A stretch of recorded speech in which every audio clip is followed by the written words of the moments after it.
Je te promets, l'adaptation française de This Is Us avec Camille Lou et Hugo Becker, revient lundi sur TF1 pour une saison 2 qui va enfin révéler la manière dont Paul est mort, et qui, entre rire et émotion, est une vraie réussite. Après avoir diffusé en ce début d'année la saison 6 de Sam chaque lundi, et en attendant d'avoir des nouvelles d'une éventuelle 7e fournée, TF1 enchaîne demain soir avec le retour de Je te promets, sa série familiale événement adaptée de This Is Us qui avait réalisé de jolis scores d'audience l'an dernier, 4,04 millions de téléspectateurs en moyenne en audience veille, et était parvenu à emballer autant le public que la critique, alors que ce n'était pas gagné au départ, puisque la chaîne et Authentic Prod s'attaquaient à un bijou de série américaine.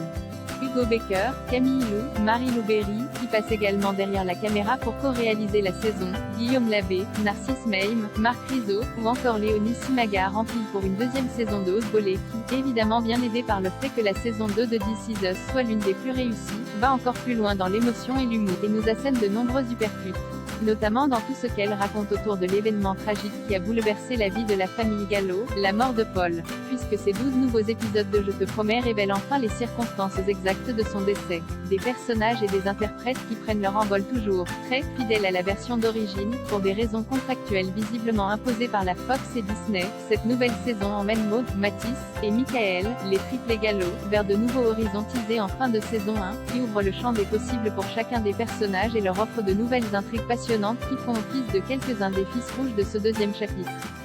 Maud Marie-Lou Berry décide de se lancer dans une carrière de chanteuse, malgré un manque de confiance en elle et les fantômes de son passé qui la hantent. Mais avec le soutien de Tanguy, génial Marc Rizzo, qui va vivre avec sa compagne un vrai tourbillon cette saison, mêlant événements tragiques et bien plus heureux.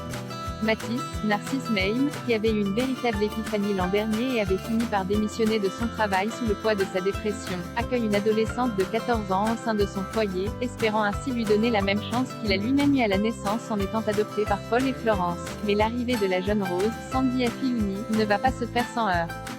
Quant à Michael, Guillaume Labbé, il doit jongler entre sa carrière de comédien qui commence à décoller grâce à la série qu'il tourne en Italie, et son passé amoureux qui ressurgit sous la forme de Julie, Charlie Bruno, son grand amour de jeunesse, et accessoirement ex-femme, qu'il va tenter de reconquérir.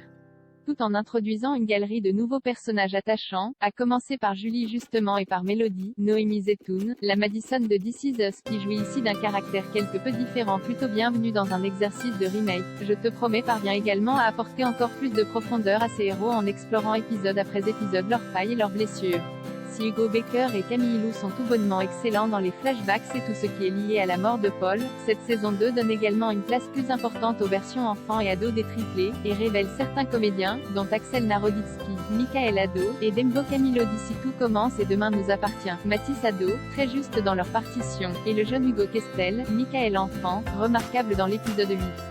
Mais surtout, ces nouveaux épisodes de Je te promets appartiennent incontestablement à Guillaume Labbé, qui vole la vedette à tous ses camarades de jeu et se révèle bluffant du début à la fin de la saison, notamment lors des épisodes où son personnage se retrouve plongé dans une spirale autodestructrice, et durant lesquels on souffre pour lui et avec lui, les réponses que l'on attendait. Avant un nouveau mystère là où la première saison nous avait en grande partie emballé grâce à l'apport supplémentaire de comédie dont elle faisait preuve par rapport à This Is Us, grâce au duo Maud Tanguy notamment, cette nouvelle fournée de Je te promets réussit un meilleur dosage entre émotion et humour. Mais c'est forcément l'aspect plus dramatique que l'on retient un peu plus cette fois-ci, dans la première moitié de saison tout du moins, puisque la série dévoile enfin la manière dont Paul Gallo, Hugo Becker, est mort en 1999, avec à la clé des circonstances différentes de ce qu'on avait pu voir dans This Is Us, un bon point de plus pour la série de TF1, et des épisodes chargés en émotions et en larmes.